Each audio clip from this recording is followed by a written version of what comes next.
بہنوں تمہاری شکایت اپنی جگہ پر صحیح ہے، لیکن مجھے بتاؤ، ایمانداری کے ساتھ بتاؤ، اس روڈ پر دو سگی بہنیں جا رہی ہوں، دو سگی سسٹر جا رہی ہوں، دونوں 1-2 سال کی عمر کا فرق ہو، ایک کی عمر 18 سال ہو، ایک کی عمر 20 سال ہو، ان دونوں سگی بہنوں میں، ان دونوں حقیقی بہنوں میں ایک برقع اوڑے ہوئے ہو، نقاب لگائے ہوئے ہو، ہاتھوں میں گلیوز پہنے ہوئے ہو، پیروں میں ساکس ہو، چہرہ چھپا ہوا ہو، اس کے سر کا ایک بھی بال دکھائی نہ دے رہا ہو، یہ بھی سڑک پہ جا رہی ہے، اور اسی کے بغل میں اس کی سسٹر ہے، اس کی بہن ہے،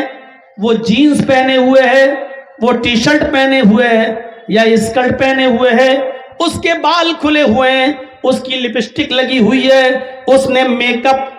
پاؤنڈز کریم اور فیئر اینڈ لولی اتنی لگا رکھی ہے کہ جو اس کے چہرے پر نمایاں ہے، دکھائی دے رہی ہے، اس نے پرفیوم بھی مار رکھا ہے اپنی باڈی پر۔ میری بہنوں، ایمانداری کے ساتھ بتانا،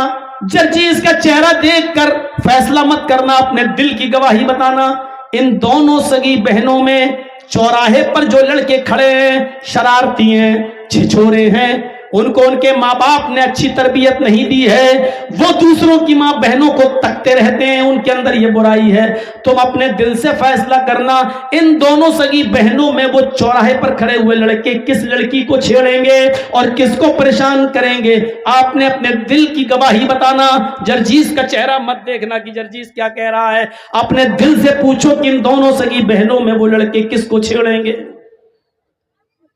آپ کا اندر سے گواہی یہی ہوگی، دل اندر سے یہی کہے گا، اسکرٹ والی کو، جینس والی کو، جس کے بال کھلے ہیں اس کو، جس کی لپسٹک لگی ہے اس کو چھیڑیں گے، طنز ماریں گے، چڑھائیں گے، تانے ماریں گے، آواز کسیں گے، نقاب والی کو کچھ نہیں کہیں گے۔ قرآن نے یہی تو کہا ہے کہ تم جب روڈ پر چلو، سڑک پر چلو، کسی ضروری کام کے لیے نکلو، قُل لِّلْمُؤْمِنَاتِ يَغْضُضْنَ مِنْ أَبْصَارِهِنَّ وَيَحْفَظْنَ فُرُوجَهُنَّ وَلَا يُبْدِينَ زِينَتَهُنَّ۔ قرآن نے یہی تو کہا ہے کہ اپنی نگاہوں کو نیچا رکھو، وَيَحْفَظْنَ فُرُوجَهُنَّ، اپنی شرمگاہ کی حفاظت کرو، وَلَا يُبْدِينَ زِينَتَهُنَّ، اور اپنے بناؤ سنگار کو، زیب و زینت کو غیر مردوں کے سامنے ظاہر مت کرو۔ یہ 3 چیزیں عورتوں کو بتائی ہیں۔ پہلی چیز، نگاہیں نیچی رکھو۔ جب عورت نگاہ نیچی کر کے چلنے لگے اور ہر وقت اس کی نگاہیں نیچی رہیں تو کبھی واٹس ایپ پہ کسی سے بات کرنے کی ضرورت ہی نہیں پڑے گی، میسنجر اور فیس بک چلانے کی ضرورت ہی نہیں پڑے گی، کیونکہ جب نگاہیں نیچی رکھتی ہیں تو وہ کیا جانے کون گزر رہا ہے، کون جا رہا ہے، کون آ رہا ہے۔ پہلی چیز، نگاہیں نیچی رکھو۔ دوسری چیز، وَيَحْفَظْنَ فُرُوجَهُنَّ، اپنی شرمگاہ کی حفاظت کرو۔ اتنے موٹے کپڑے پہنو کہ تمہارے جسم کی نمائش نہ ہو، اتنے گاڑھے کپڑے پہنو، اتنے لوز کپڑے پہنو کہ تمہارے بدن کا، تمہارے شریر کا، تمہاری باڈی کا نشیب و فراز دکھائی نہ دے۔ تیسری چیز، وَلَا يُبْدِينَ زِينَتَهُنَّ، اور اپنے بناؤ سنگار کو، اپنے میک اپ کو غیر مردوں کے سامنے ظاہر نہ کرو۔ اس کا مطلب یہ کہ اپنے مردوں کے سامنے ظاہر کر سکتی ہیں، اپنے شوہروں کے سامنے ظاہر کر سکتی ہیں۔ لپسٹک کوئی بری چیز نہیں ہے، لیکن گھر میں لگائیے،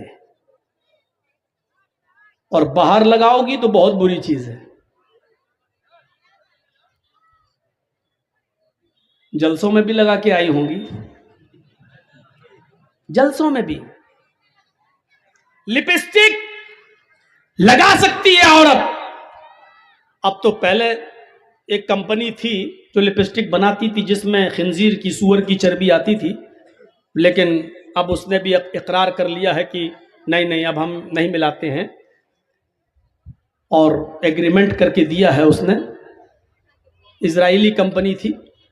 لیکن اب نہیں آتی ہے، لگا سکتی ہے عورت۔